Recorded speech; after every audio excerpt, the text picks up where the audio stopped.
Hey everyone, what's quarantine? I'm Amy. I use she, her pronouns. And I'm Mitch, and I use he, him, his pronouns. Quick disclaimer before we get started. We wanted to apologize last week. We did not have our face masks on, and it completely slipped our mind. We were so excited to be recording in person together for the first time that we were like, oh my gosh, let's go! And we raced outside to my porch, and we sat down and we started recording, and then later we were thinking, and we realized, oh, we probably should have done that. That's not great. We're not setting the example we want to be setting. So we want you to know that it is incredibly important to be wearing your masks and maintaining social distancing where you can. Mitch and I are very careful about how much time we spend together when we are together, and we make sure that we're taking precautions and washing our hands and wearing our face masks and doing everything that we need to do to keep ourselves safe and to keep the community we serve safe. Yeah, Pride this year, everything we're doing is very social. Like, the theme is social distancing, right? And I think it can get really easy, and it's definitely more comfortable to say, well, I've been social distancing and you've been social distancing, so it's fine. But the truth is, like, these common sense measures are being put in place to help all of us. And so it's our responsibility to, like, maintain them where we can. And so going forward, we will be doing a better job. But Pride Month is here. We're so excited. And we're so stoked. I've got my rainbow mask that I made. Me too. My partner's mother made this for me, and it's the one I wear all the time. I literally love it. I ordered a pair of glasses off of Zenny, and they shipped today. So they're going to be my Pride Month glasses, and I'm very excited. That is awesome. Yeah. I have a Pride surprise that you will all see very soon, but not in this video. But I know it. Soon. So I know it. I'm very exciting excited. time. It's going to be amazing.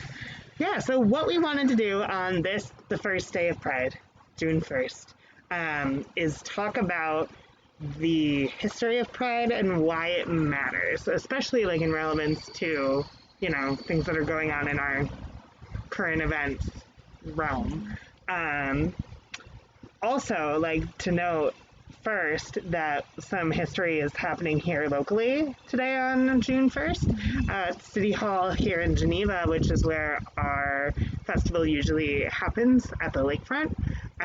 In downtown where City Hall is, this morning at 9 a.m., the Pride flag was raised for the entire month of June. It'll be flying there. Yeah, and it's incredible. It's the first time it's ever happened, and it was amazing to meet with our managers and get that all set up, and they are so excited.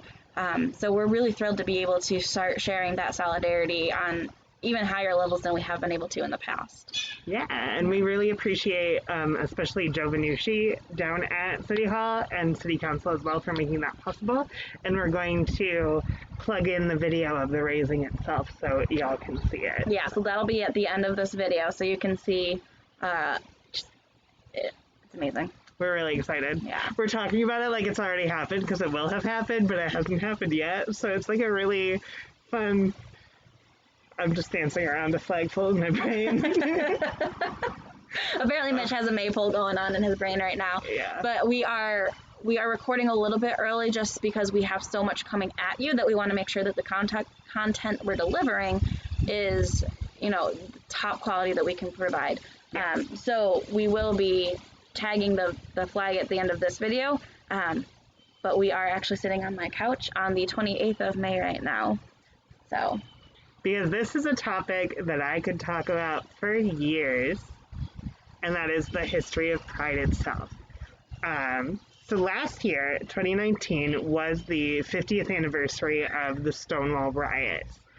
Now, the Stonewall riots weren't the first move for lesbian and gay equality in the United States, especially out in California. Some groups had been doing work, and the Mattachine Society, which was a very well-known organization, had been operating with kind of like very similar to the civil rights movement tactics, such as they would have sit-ins where they would go to bars that didn't serve gay patrons, and they would sit in at the bar until they were forced to leave. And they also had early publications as well. But while their work was happening, in New York City, it was illegal for people to wear clothing of the other gender. It was also illegal to show any kind of same-sex attraction, like dancing together, holding hands, kissing, any of those things were enough to get you arrested. And when I say the other gender, know that I'm talking about the stereotypical male-female spectrum. We certainly have a broader view of gender in 2020, but the historically assigned clothing. So if I remember right, at the time, if you were confronted by a police officer, and let's say that I've put together a look and I'm wearing a ball gown and I'm wearing tights and I'm wearing women's shoes and maybe women's jewelry, if I didn't have 3 articles of male assigned clothing included in the outfit, which many of the original queens will tell you would have spoiled the outfit completely, then it's an arrestable offense. And so at bars like Stonewall, which was actually heavily tied to the mafia, they were kind of underground places where people in same-sex relationships and people who were gender nonconforming could go and be with each other and celebrate and have fun. But the police still often would come and enforce these laws that kept people really put down. I mean, people were arrested on the regular for something as simple as just dancing with someone of the same sex. And so on June 28th in 1969, the police came to the Stonewall Inn, which is a bar on Christopher Street in New York City, and they came to raid the bar and arrest its patrons for the crimes that I just described that were crimes at that point. And for the first time ever, through the leadership of queer and trans people of color, the crowd said no. And they did so by quite literally breaking into a riot that would last days.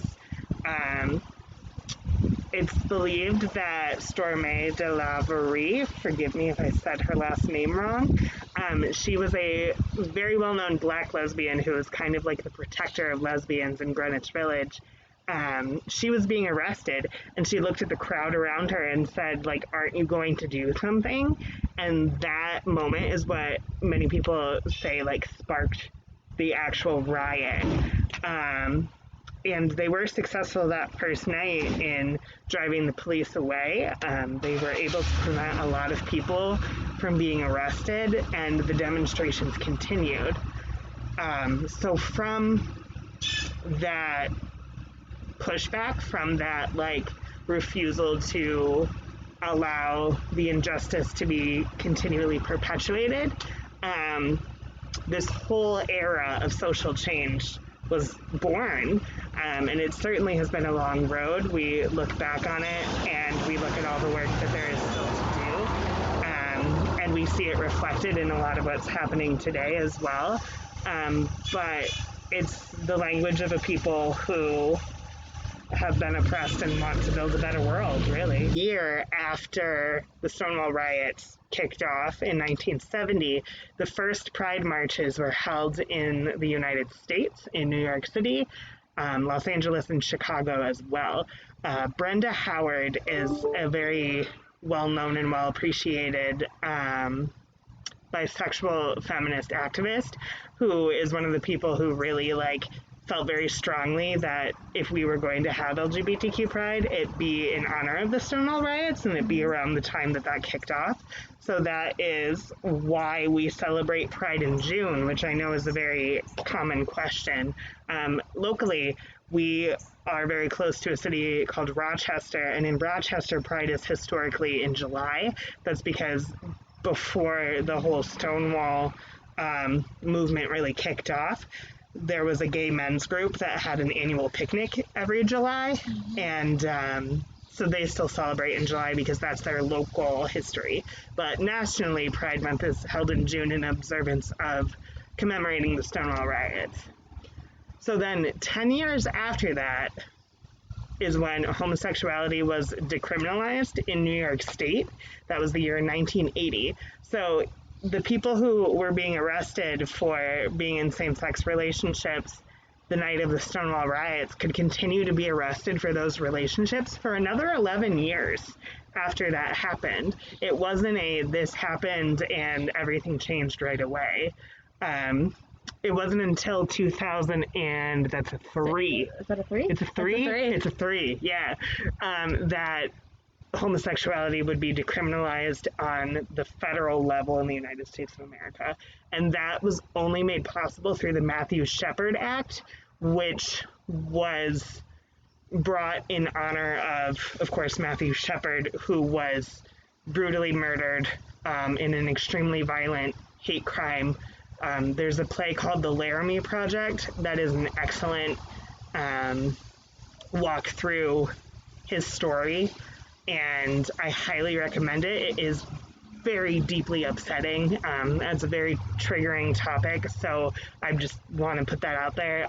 Matthew Shepard is one of the saints of the LGBT community. Like, his death is something that really spurred a lot of change for us, and we honor him. He's one of the people that really united this community.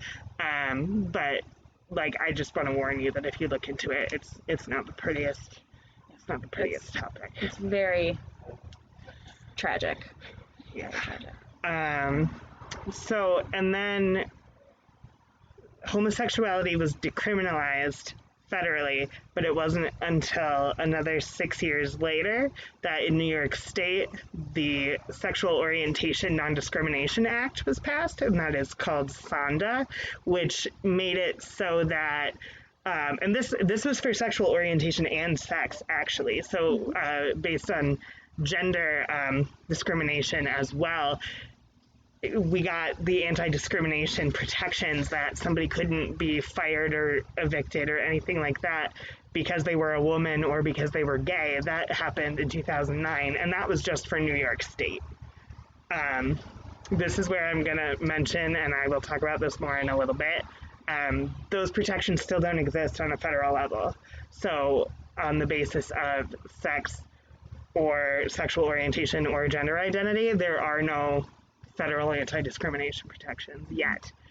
We are waiting on a decision. The Equality Act has made it through the House and has to go through the Senate, I believe. But the Supreme Court, I will talk about this in a little bit too, also has a case specifically surrounding transgender people and non-discrimination. And so a lot of history is right on the precipice of being made with these decisions. So it's a pretty anxious time. And it's a long time in the making. So speeding through some of the rest of this, in 2010 is when President Barack Obama repealed Don't Ask, Don't Tell, which was a policy that openly LGBTQ people could not be federal employees. Then July 24th, 2011, marriage equality came to New York State. Then in 2015, we had the first ever FLX Pride Festival here in Geneva, and that was also the summer of marriage equality as a federal right, and that happened on June 26th, which is observed as Marriage Equality Day now, and that was through the Supreme Court case of Obergefell v. Hodges, and we were lucky enough to actually meet and speak with Jim Obergefell about the case at a conference we attended. If you've never heard of him or you've never read his story, I cannot recommend it. I'm getting chills just talking about it. I cannot recommend enough looking up his story because he and his partner went through so much, and his partner was literally on his deathbed fighting for the right to be married to the love of his life. It's so incredible, and it's beautiful, and it speaks so highly of resiliency and hope and overcoming the odds. And I'm literally breaking out into Yeah. Oh my gosh, it's so incredible. I cannot recommend enough that you look that story up if you don't know it. If you take anything away from this, that's the story I would recommend you to look into. The work that he did truly set such a foundation, and too, there was when the Supreme Court makes a decision, there's a reading that gets read about why they made that decision and what the decision is. And I don't have it memorized yet, but I need to work on it because I'm getting married. But there's a specific paragraph from the marriage equality federal decision that is now actually a really common and almost culturally important reading at queer weddings. So it like really like made history and then had a profound impact on like the culture of LGBTQ marriages. But yes, Jim, his work was and is incredible, and I 100% like I could cry just thinking about what he went through. And so to put this in perspective really quickly, and we're going to touch on why this is so important later, but to put this into a little bit of perspective for you, I was already graduated from college when marriage equality was passed. So this is history, but this is recent history. It's only been legal. We've only had marriage equality for 5 years. I was freshly out of college. I'm freshly out to the people in my life when marriage equality happened. So this is historical, but it has happened So recently that it doesn't necessarily feel like history. It just feels like another battle we've won. I was in the full swing of my involvement in LGBTQ activism by the time we finally got it passed federally. Like, there was a lot of work. Edie Windsor as well, we should name her work for marriage equality too. Incredible. We can talk about this all day. Forever. So, I'm just gonna move on. Although I will say, like, just because there is marriage equality, like, know that there are still, like, certain institutions that are not designed to uphold or honor it in many ways, and so the work continues. Like, for example, because I'm transgender, my relationship is still considered a same-sex relationship by the terms of a certain branch of Christianity that I belonged to at a former time in my life.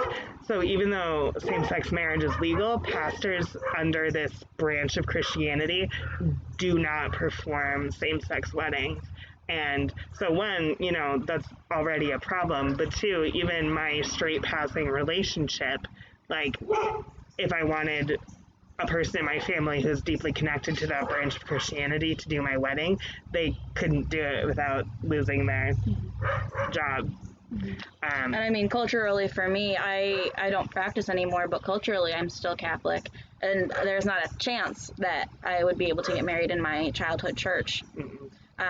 So, you know, and these are things that we understand, and we're not here to decry them or try and change them, because we understand that things are what they are. But it's just more to talk about some of the struggles that we still face in spite of some of the wins we have. It's never necessarily over. Yeah, and it's good to be aware that, like, these are things that continue to perpetuate oppression in our society now.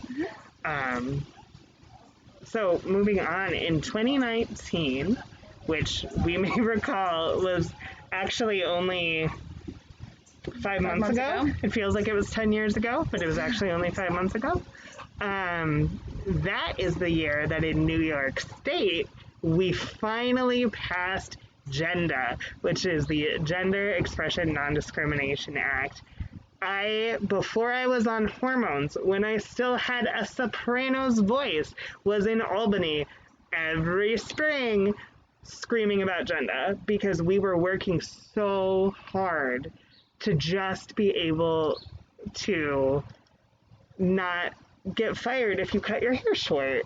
If you didn't even identify as trans but were a woman with a short haircut, like, you could have gotten fired for that and there was no recourse for you. That was just how it was. Still in 2019, it took us that long to get this passed.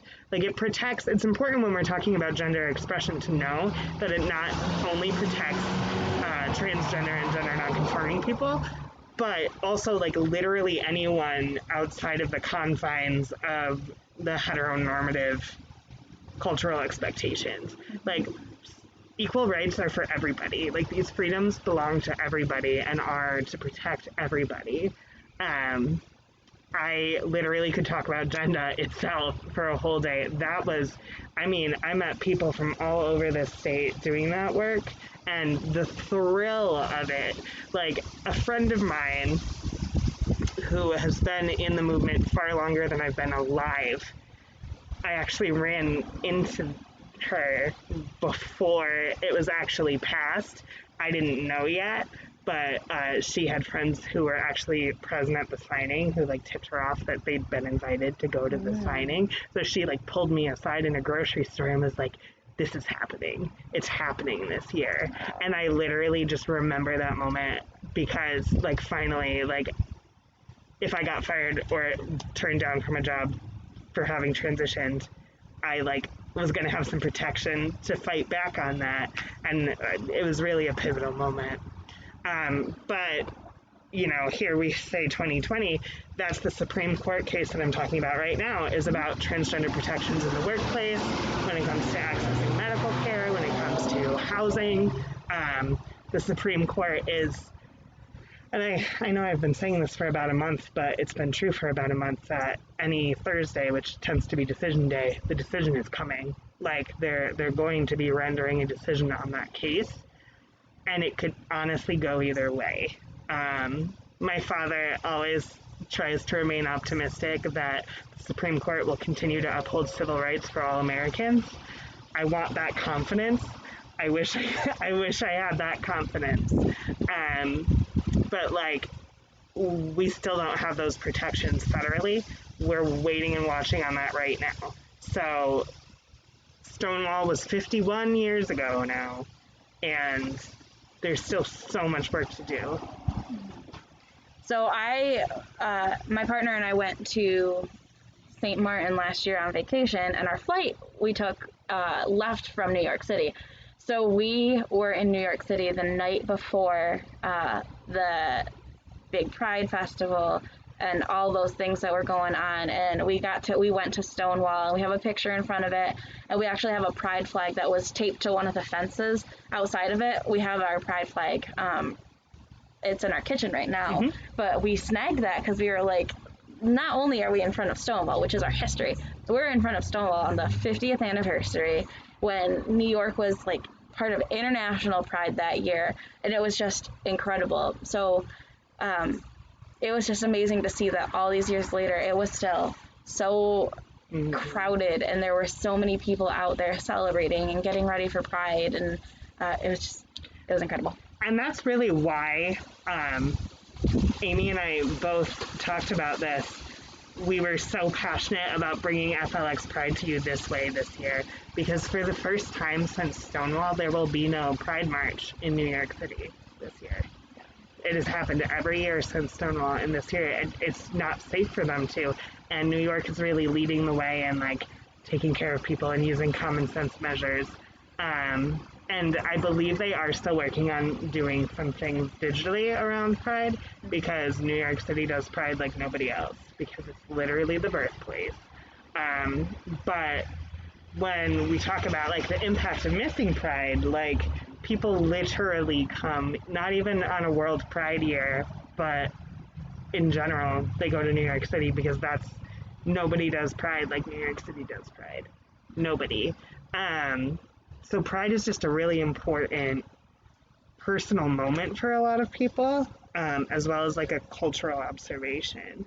So like what, you always do this better than I do. What does Pride really like mean in terms of LGBTQ identity?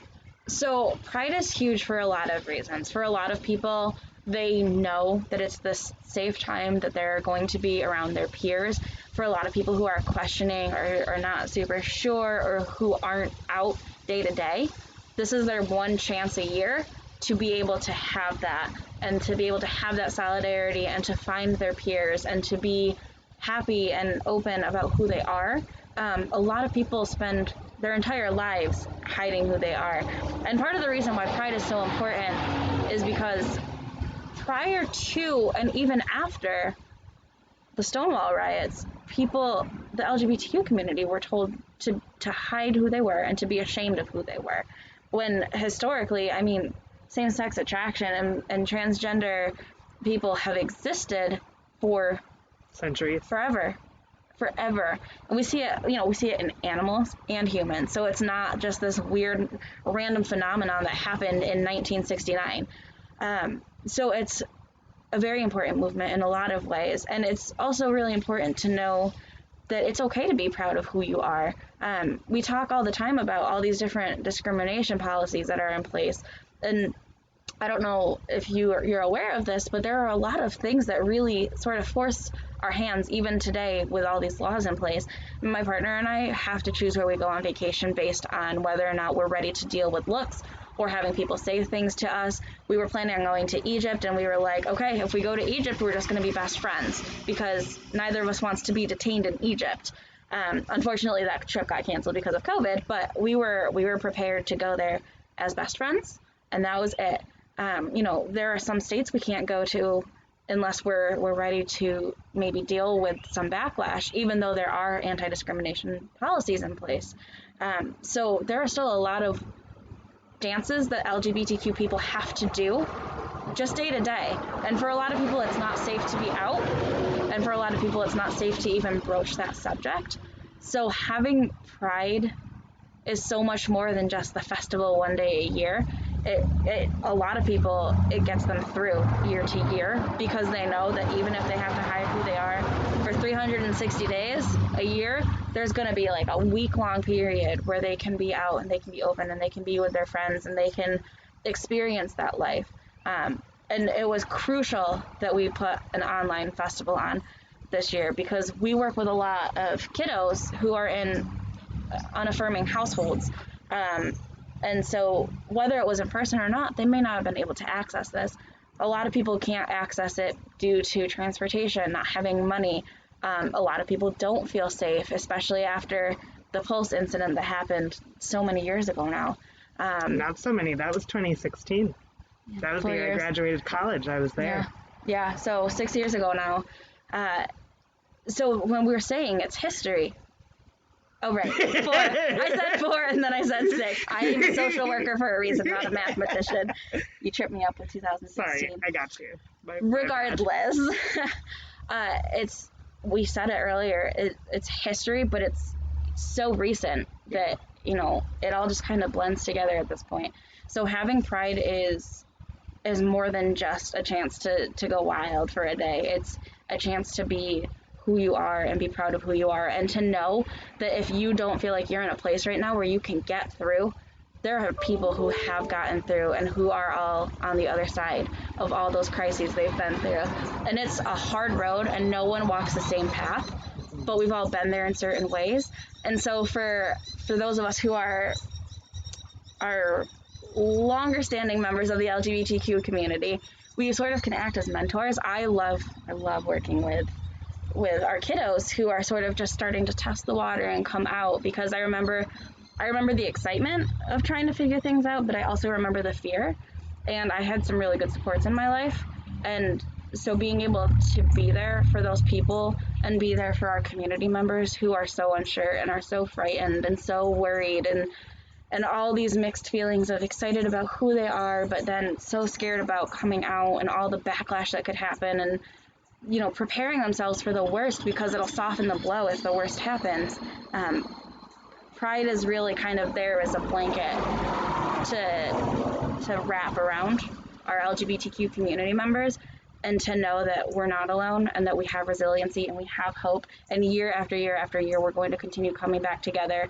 Even if it's one day a year that we all come together, we're going to come together. And even in times like this, we're going to come together. Mm-hmm. Yeah, and I think it's really important to say, like Amy was saying, there are people who coming out is not safe. Coming out may not be a part of everyone's plan. People are totally entitled to the choice of keeping their sense of self close to their heart if that's what's best for them in their journey. And we love you and we see you, and Pride is for you too.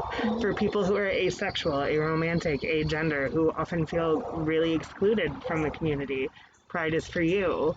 For people of color, especially queer and trans people of color, Pride is for you. You belong here. You made this possible for us. We stand with you. And Amy and I, we benefit from a lot of white privilege, and we are leading, but we truly acknowledge the work of queer and trans people of color and work really, really hard to include them and uplift them, and always will. For people who like are questioning too, you know, who are just thinking about these things for the first time. Mm-hmm. Pride is for you and there's a place for you. Mm-hmm. People who are bisexual or, you know, straight passing, where a relationship is male-female, but there are queer people in those relationships. Oftentimes straight passing couples get harassed at pride festivals because there are people in the community who don't feel that they belong there, and that's not true. You belong here. Pride is for you. Right, and Pride is all about diversity, and the LGBTQ community is all about diversity. There is no one right way to be an LGBTQ person, because by rote of being a person who identifies as LGBTQ, you are an LGBTQ person in our community. So there's no mic drop. There's no one right way to do it, and there's no one road you need to follow. And, you know, if you're on a road and it suddenly forks, okay, that's the road you're going to take. But that doesn't mean it's any less of a road toward what you're looking for, just because it happens to veer off from the straight and narrow path, right? Yeah. So, I mean, Pride is for you, and we're doing this for you. And we joke all the time, and I think we said it in our last video. We call ourselves sweet and spicy. We make our very savory blend where we're ready to fight, whether it's through kind gestures and words or whether it's through passionate advocacy, which we toe that line every single day of, okay, we're gonna lay the groundwork, but then we're gonna go in if we need to go in. So for those of you who are accessing Pride for the first time or just starting to question things, we're here for you. And welcome. Yeah. Yeah. So this was kind of a heavy episode, but it's really important for us to explain to you why we created a month-long online Pride Festival and why it's so important that Pride exists at all. There's always backlash. There's always questions about why it matters. It matters because we were told that we didn't for so long.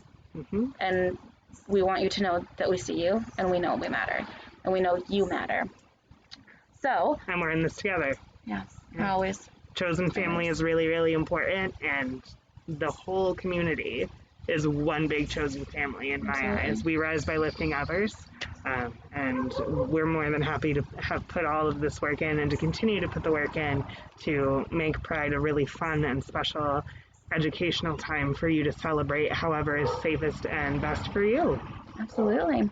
So to tie this up, we are going to talk very briefly about our question of the week. We saved it for the last just because we wanted to sort of be uplifting after a kind of a heavy episode. We do encourage you to look into all these different cases if you've got the time. You know, the Matthew Shepard Act, if you're not familiar with the story, like we said, it's incredibly heavy and incredibly tragic, but it's so important. And, you know, the Marriage Equality Act is so incredible, and you will cry, but there will be tears of sadness and happiness. There's also some gorgeous literature available. I put a lot of it actually on the book list that's in the Pride Guide that went out about Stonewall. There were some amazing key players. Marsha P. Johnson is actually finally having a park renamed in her honor. She was a Black trans woman who led the riots. Sylvia Rivera was a Latina trans woman who led at the riots, and there's a project that you should definitely look into called the Sylvia Rivera Law Project that works on making legal counsel accessible for especially queer and trans people of color, but they really are a fabulous organization. I was really lucky to meet some people who work with the Sylvia Rivera Law Project, so definitely check that out as well.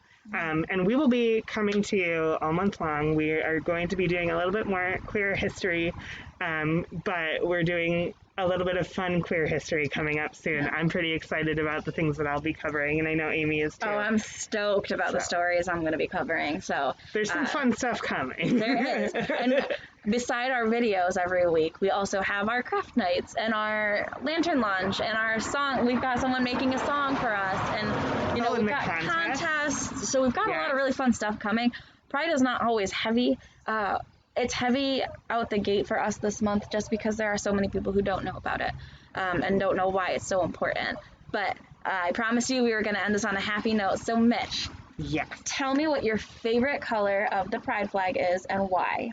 So my favorite color of the pride flag is the purple stripe, which stands for spirit. And when it stands for spirit, that's talking about the souls of the movement and the souls of the people that have been lost through the work of the movement. There is an actual celebration that is held in October called Spirit Day, in honor of, especially it was founded for LGBTQ youth who have died by suicide. And it's a way, these dogs feel very passionate Oh my goodness, about this I was too. just saying, out of Like nowhere. It do be like that. But the color purple in the LGBT community context is that color of like remembrance and honor and truthfully like the fact that everyone matters to us and you are loved for who you are, and like for the people who we weren't able to articulate that to, like we continue to find new ways to do so. So it really shows like the tenacity and the love of the queer community. Yeah, I love that. That was a downer. I'm sorry. I don't think it was a downer at all, because I think that it speaks so beautifully to what the LGBTQ community represents and what Pride represents, of like whether or not you realize that we're always there, we're always here to uplift and to share together and to hold each other's hands and get us through the worst of it. So I think that's beautiful and not a downer at all. What's your favorite color of the pride flag? So historically in the first flag it was teal, turquoise, but now it's just the blue stripe, which represents harmony and artistry. And if you've seen our other videos, you know that both Mitch and I are very driven by both of those. And I think I love the way it speaks to the harmony, because we really, as a group of people who may not have otherwise come together, have risen up together, and we've taken up arms together, and just we're so driven as a community. And I love the spirit of harmony that it invokes. And we're also, you and I are very artsy and always looking for ways to... I'm smiling at you. You just can't tell. I can see it in the eyes. But, we're... Amazing. Well, Tyra Banks action here. I love the harmony and the artistry, and I think that it speaks so, again, beautifully to our community, who we've gotten creative when standard things haven't worked, and we've really turned it into something incredible and worldwide, and we're always fighting, but we're always fighting together. Do you know what else the teal stripe stands for? Tell me all about it. Magic. Because the community, there is so much queer magic, I think, in a lot of what we do. Yeah. That actually made me think that maybe we should list all of the colors and what they mean. Yeah. For our folks watching at home who may not know. What do you think? Yeah, when I show you the video of our flag being raised, I will put it right on in there so you can watch along. Yeah, and so actually our first craft activity this week, which is Tomorrow, yes. Tomorrow. June 2nd at 6 o'clock on Facebook Live through the FLX Pride page. There's so much going on, y'all. I swear I know what I'm doing. I just like to refer to my calendar, and I don't have it on me because they're on Amy's computer, not mine. We are designing our own pride flags. So your pride flag for yourself. So those senses of colors having meaning, this is a great thing to think about ahead of our craft night, because that's something we can incorporate when we're making our own pride flags. Absolutely. And you guys know I love stickers. I definitely made a rainbow sticker bomb. So Where's very my trans cute. Pride sticker bomb? Let's go. I'm working on it. I've been getting pride together for our beautiful community. Yes, I know. And You're so demanding. You. You're so demanding. I am. I love you though. I love you. So we will be back tomorrow on Facebook, but if you do not join us for the craft, we will be back on Monday. or Thursday for the coffee chat. You have to RSVP to the Facebook event so we can get you the link, so we can maintain a safe space. But we are hosting on Thursday a little coffee chat where you can ask us any questions you have. It's a bit more of a smaller and more intimate setting, but please feel welcome to come join us. Yeah, we will be there. We hope you are too. Happy Pride! Happy Pride!